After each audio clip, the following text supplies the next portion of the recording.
There is something ancient and haunting in the way light touches the human spirit. We notice it first in the most ordinary of places, the flicker of a candle in a silent room, the way dawn spills across the horizon, or the fractured shimmer of sunlight breaking into color through a window pane. And yet, beneath its simple presence lies a story far older than our civilizations, older even than our myths. For centuries, perhaps even longer, humanity has wrestled with the enigma of light. It was revered as divine, feared as destructive, studied with wonder, and controlled with secrecy. Kings and priests, philosophers, and scientists soul, in their own way, guarded fragments of its truth. Why?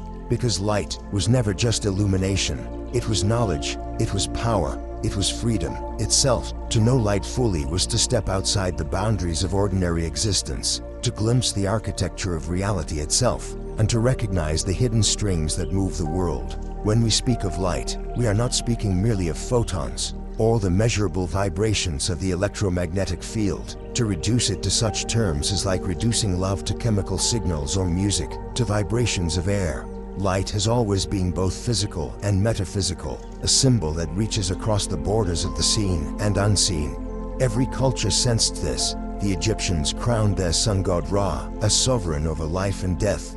The Greeks built temples where shafts of light became living bridges between the heavens and the earth. The mystics of the East spoke of enlightenment not merely as metaphor but as a direct encounter with the radiance hidden within the human soul. And yet, as civilizations rose and fell, the deeper truths about light were often kept hidden. There were pragmatic reasons for this secrecy. Light was, quite literally, a weapon and a tool of control. Whoever mastered fire, mirrors, or lenses gained command over both the natural and the psychological world. To reveal too much was to risk upheaval, for the masses would no longer bow as easily to authority if they recognized the light they revered was not external, distant, or reserved for kings, but within their own reach. Secrecy then became a strategy by shaping myths, filtering knowledge, and drip-feeding fragments of truth. Power structures ensured that light would remain both sacred and out of reach, an enigma that demanded mediation by those who claimed divine authority. But there is another layer, a subtler one, more profound and more unsettling. It was not only institutions of power that conspired to keep the full truth of light hidden, it was existence itself. Light, in its purest form, destabilizes the human mind. To confront it is to confront realities, scaffolding, to see the illusions we have built around identity, society, and the world dissolve in its radiance. Most people are not ready for such revelations. The human heart craves comfort more than truth, familiarity more than transcendence. And so, the truth about light was hidden not only by those who sought control, but also by the veils we ourselves wove, consciously or unconsciously, to shield us from truths too dazzling to bear. Consider this. What if light does not merely reveal objects, but also reveals the hidden nature of perception itself? What if every shadow it casts is also a lesson about duality? Every spectrum of color, a whisper of infinite dimensions beyond our own narrow range of sight. We see only a fragment of what light truly is, just as we perceive only a fragment of reality. The universe is soaked in wavelengths invisible to us, and yet they are everywhere. Signals, energies, patterns moving through us, around us, and beyond us. The truth about light, then, is not only scientific but existential. It speaks to the limitations of our senses, the boundaries of our consciousness, and the structures of meaning we cling to. Throughout history, certain visionaries dared to step beyond those boundaries. They glimpsed truths that unsettled the rigid frameworks of their age. Think of the first alchemists who spoke of inner illumination, or the mystics who claimed to see light in meditation brighter than the sun. These were not idle metaphors, but attempts to put language around experiences that defied common understanding. And time after time, those voices were silenced, their insights reduced to symbols, their discoveries dismissed as madness or heresy. Yet, in fragments, poems, scriptures, scientific treatises, we can still trace their testimony. They whispered of light as a gateway, a teacher, a force that was never separate from consciousness itself. Why was this hidden? Perhaps because the truth about light reveals a radical equality that the illumination kings and priests claimed for themselves belongs to all. Perhaps because to know light deeply is to be ungovernable, to refuse the shadows caused by deception and fear, or perhaps because light threatens to dissolve the illusion of separateness altogether, showing us that what we call self is not a sealed vessel, but a shimmering dance of reflection and refraction within a vast, living cosmos. We are, in a very real sense, made of light. The photons born in distant stars course through our bodies. The energy of the sun fuels every breath we take, every thought that sparks in our brains. Even in the deep silence of space, light persists, carrying whispers from galaxies millions of years away. And if that is true, if we are beings woven of light, living in a world drenched in light, then why do we understand so little of it? Why do we settle for such a narrow definition, reducing it to mere utility, when it has always been the language of the infinite? The introduction to this exploration must therefore begin here, with the recognition the story of light is the story of concealment and revelation. It is a story about how truths are hidden, not only by external powers but also by our own reluctance to see. It is about the layers of meaning that light carries, from the scientific to the spiritual, from the symbolic to the deeply personal. And it is about why, even today, in an age that claims to know so much, the deeper essence of light remains shrouded, waiting for those brave enough to look beyond the veil. To walk this path is to accept that we are not merely studying light, we are being studied by it. It illuminates us, tests us, reveals us. And the reason it was hidden for so long may not be a story of conspiracy alone, but also a story of timing. Humanity was not ready, but perhaps now, in this strange and turbulent age, we are being invited to see more clearly, to step into the radiance, and to claim the truth that was always ours. If the introduction brought us to the edge of the mystery, then the core themes begin the descent, or perhaps the ascent into its heart. To speak of light is to step into paradox, for it is both the most familiar of phenomena and the most elusive. We wake to it each morning, and yet the more we examine it, the more it dissolves into enigma. Scientists call it a wave, and yet also a particle. Philosophers call it the essence of clarity, while mystics call it the language of the divine. Light refuses confinement. It slips through definitions, just as it slips through the cracks in a shuttered room, illuminating what lies beyond. And this is the first truth hidden across centuries. Light is not one thing, it is many things at once. This refusal of light to obey simple categories unsettles human certainty. To reduce it is to oversimplify, to embrace it is to face ambiguity. This is why those who sought to contain its truth often fractured it into symbols. For the common mind, light became a metaphor for goodness, for truth, for vision. In religious texts, it became the sign of divinity. In philosophy, the symbol of reason. In art, the medium of transcendence. But underneath all these veils lies the singular reality. Light itself is the bridge between matter and meaning, between the seen and the unseen. To study it is to study the boundary between the known and the ineffable. The second theme emerges from this. Light is inseparable from perception. It does not simply reveal the world. It creates the conditions by which we can even call something the world. Without light, our senses collapse into silence. With light, objects are born into awareness, shadows take form, and boundaries arise between one thing and another. This is not merely an optical truth, but a philosophical one. Light is the author of duality, the reason we perceive separation and form. And if that is so, then it also means that to control the understanding of light is to control perception itself. Whoever commands the metaphors and meanings of light commands the architecture of human awareness. This leads naturally to the third theme. Light is a weapon and a liberator.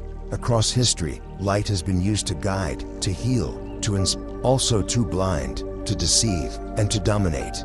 Consider the dazzling halls of monarchs, where gold reflected candlelight in ways designed to awe the subjects into submission. Consider the stained glass cathedrals, where shafts of light falling through colored panes were meant to stir the soul into obedience as much as devotion. Consider also the darker uses. Light turned into fire, into the blinding glare of weapons, into tools of interrogation. In each case, those who understood even fragments of its power wielded it to shape both physical and psychological worlds.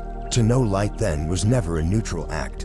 It was always charged with the gravity of influence. A fourth theme threads quietly beneath the others, one that belongs less to politics or science and more to spirit. Light is an archetype of awakening. Every culture, every language, every tradition has reached for it when trying to describe what it feels like to break through ignorance, to touch something eternal. To see the light is to understand. To be enlightened is to awaken from the dream, and here lies a hidden truth.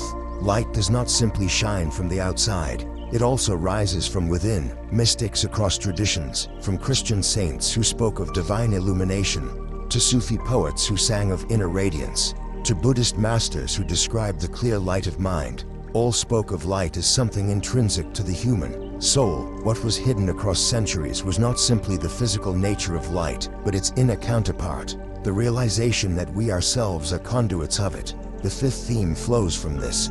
Recognition. Light reveals the limits of human perception. We see only a narrow band of its spectrum, a thin sliver of the infinite. Yet we call this sliver reality. Beyond the visible are entire worlds of ultraviolet, infrared, X-ray, gamma-ray energies that surround and permeate us without our conscious awareness. This is both a scientific fact and a profound metaphor. What we call the real is only the visible, and yet it is surrounded by an invisible vastness. To accept this is to humble oneself before mystery. To reject it is to live in illusion. Those who guarded the truth of light may have feared precisely this, that once humanity realized how limited its sight truly was, we would begin to question every certainty, every institution, every boundary drawn upon the map of existence. Finally, woven like a golden thread through all these themes is the sixth. Light is consciousness itself, not merely that it illuminates consciousness, but that it mirrors its very nature. Like light, consciousness cannot be grasped directly, it can only be observed through its effects. Like light, it creates worlds where none were seen before. And like light, it resists boundaries, expanding endlessly into whatever space it is given. To hide the truth of light was, in a sense, to hide the truth of ourselves. To reveal it is to awaken humanity to its most unsettling recognition that we are not separate observers of the cosmos, but luminous participants in its unfolding. These themes are not isolated ideas, but currents in a single river. They remind us that light is at once scientific, symbolic, spiritual, and political. It is both substance and metaphor, fact and mystery. And the reason it has been hidden is not because it is obscure, but because it is too revealing. It strips away illusions, it levels hierarchies, it dissolves certainties. To know light is to know that there are no ultimate walls between perception and reality, self and other, finite and infinite. That is the truth that has been whispered through ages, concealed by those who feared its consequences, and yet always waiting for those willing to step beyond the veil. To grasp the deeper truths about light, one must step into the realm of story. The narrative has always been the vessel through which wisdom has been preserved, when language alone could not suffice.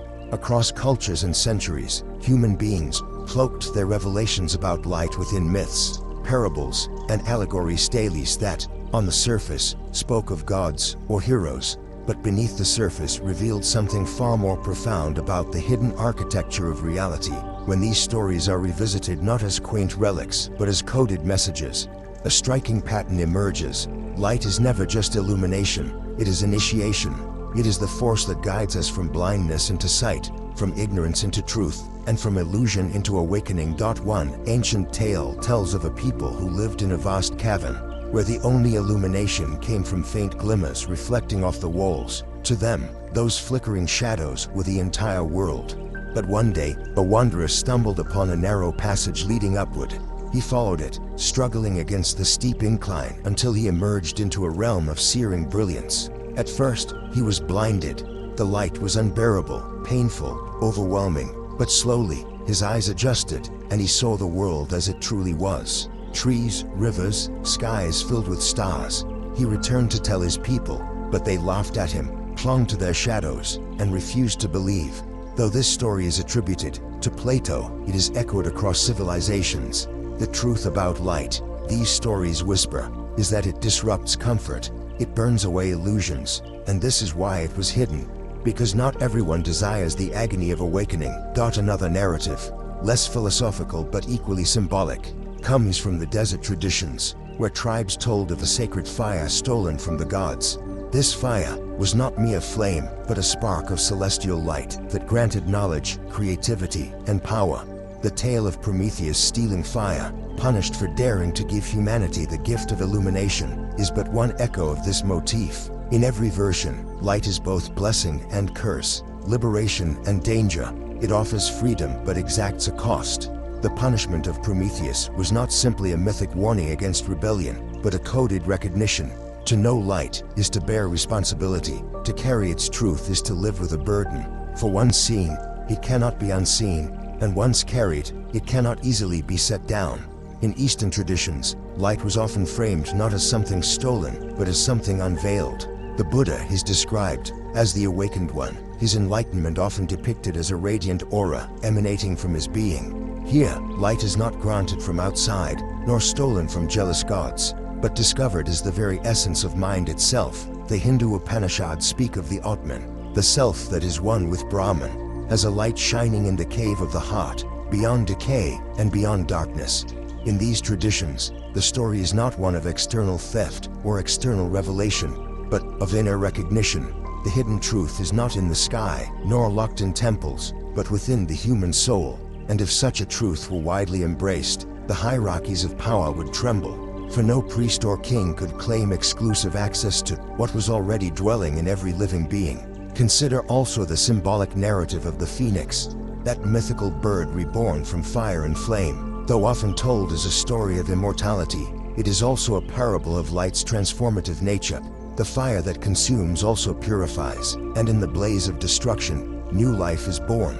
This too reflects the hidden essence of light. It is not only gentle radiance but consuming flame, not only revelation but annihilation of the false. To embrace it fully is to let part of oneself die, the part clinging to shadows, so that something greater can be reborn. This is why light has always been feared as much as it has been revered. It demands transformation. In mystical traditions, particularly within Sufism and Christian mysticism, the symbolic narratives take on a more intimate tone. Poets like Rumi spoke of the soul as a moth, drawn irresistibly to the flame of divine light. The moth knows that in approaching the flame, it will be consumed, and yet it cannot resist. The story is not about destruction but union, the recognition that what appears as annihilation is, in truth, a return. Meister Eckhart, a Christian mystic, spoke of the divine spark within every human, a point of light where the soul meets eternity. Here again, the hidden truth is encoded. Light is not simply around us,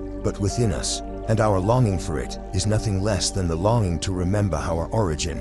Even modern stories, stripped of overt mythology, carry these echoes. Consider how in literature and cinema, light is so often the symbol of revelation, the sudden clarity that breaks through confusion. A character walks from darkness into a sunlit field, and the audience instinctively understands they have crossed a threshold. Even in science fiction, the archetype persists: beings of light, portals of radiance, journeys into glowing unknowns. Whether we acknowledge it consciously or not, our narratives continue to circle around the recognition that light is not neutral, it is the axis of transformation. These stories converge on a simple but unsettling realization: light is not only hidden from us, we hide from it. To truly embrace its truth requires courage, for it dissolves the comforting shadows where we take refuge. It strips away the masks we wear, reveals the illusions we cling to, and demands that we step into a reality larger than ourselves. And so, across centuries, the stories of light have been layered with warnings and disguises, not merely to keep others from knowing, but to protect us from what we are not yet ready to face. In these symbolic narratives, one can see why light has always been both concealed and revered. It is a force that cannot be reduced to mere utility, for it speaks directly to the deepest structures of existence. To engage with it is to engage with the mystery of being itself, and those who have glimpsed its truth, philosophers, mystics, poets, have always struggled to put it into words, turning instead to metaphor, myth, and allegory. Their stories are not quaint fictions but maps, pointing toward a reality both perilous and sublime. It is one thing to speak of light in myth and metaphor, and another to ask, how does this hidden truth move through our daily lives? What does it mean to live with an awareness that light is more than physical radiance, that it carries within it the power to shape perception, reveal illusions, and awaken the inner self? To integrate such a recognition is not a matter of abstract philosophy, but of lived practice. For when we understand that the story of light is also the story of consciousness, the way we walk through the world changes. The first implication is that our relationship to perception itself must be reconsidered. Most of us move through life, taking for granted that what we see is reality. We forget that sight is only a translation of certain wavelengths of light, a thin slice of the infinite. What would it mean to carry this awareness into daily living? It would mean moving through the world with humility, knowing that every perception is partial, every certainty provisional. It would mean holding space for the unseen, the unmeasured, the invisible dimensions that surround us. To do so is to become less rigid, less certain, more open to wonder and mystery. This alone can transform ordinary experience, turning a walk beneath the sun into a meditation, or a glance at the night sky into an act of communion with the infinite. The second implication arises from recognizing how light has been used historically to shape belief and emotion. To become conscious of this is to begin questioning the lights that surround us. Advertising, media, stage spectacles designed to dazzle and distract. Just as cathedrals once used stained glass to move hearts toward obedience, modern screens now use light to capture attention, to induce desire, to manipulate perception. To live with the hidden truth of light is to resist being passively shaped by these forces, to reclaim agency over what illuminates our minds. It is to choose deliberately what kinds of light we allow, in both literal and metaphorical, to discern between that which awakens and that which deceives. There is also the deeply personal dimension, the recognition that we are ourselves beings of light. Every thought in the mind is accompanied by the firing of neurons, the release of photons within the brain. Every cell in the body communicates through subtle biophotonic signals, pulses of light that coordinate the symphony of life within us. To live with awareness of this is to treat the body not as a mere machine, but as a radiant vessel, shimmering with invisible fire. It changes the way we regard health, for we begin to see that nourishment is not only chemical but luminous. The light we absorb from the sun, from food, from the natural world, is as essential to our vitality as air or water, and the quality of the light we bring into our minds, our thoughts, emotions, and focus shapes the very radiance of our being. This recognition also transforms relationships. To see others as beings of light is to pierce the veil of separation. Differences of culture, language, or appearance fade when we recognize the same radiance animating every face. In moments of conflict, remembering this truth can soften the heart, reminding us that beneath the shadows of misunderstanding, there is a shared luminosity. In moments of love, it deepens our sense of connection, for we realize that what draws us to another is not only personality or form, but the recognition of familiar light meeting familiar light. The practical implications extend further into creativity, innovation, and vision. Every act of creation begins with illumination, an idea flashing into consciousness, a spark of inspiration breaking into awareness. Artists, scientists, and inventors alike speak of these moments as if a light switched on within them. To embrace the deeper truth of light is to cultivate conditions for these illuminations, to make space for stillness where sparks can arise, to train perception to notice the subtle glimmers that might otherwise be missed. It is to live not as a passive recipient of light, but as an active participant in its unfolding, co-creating with it in every thought and action, even in the most ordinary dimensions of life. The integration of this awareness alters our rhythms. It might mean honoring the cycles of natural light, aligning our bodies with dawn and dusk, rather than the artificial glare of perpetual screens.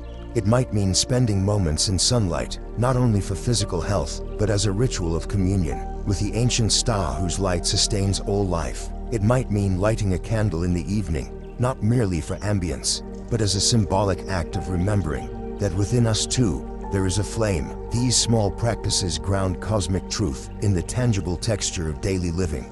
Yet there is also a collective implication, one that stretches beyond the personal. If light is truly the bridge between the visible and the invisible, then our collective blindness to its deeper essence has consequences. Societies that see only utility in light reduce it to technology, to tools for production, for surveillance, for control. But societies that honor its mystery build cultures of reverence, creativity, and depth. To integrate the truth of light into our civilization would mean designing spaces that invite wonder rather than distraction, creating technologies that serve awakening rather than addiction, fostering education that teaches not only facts, but illumination of the mind. The choices we make with light, how we use it, how we understand it, shape the very fabric of our shared reality.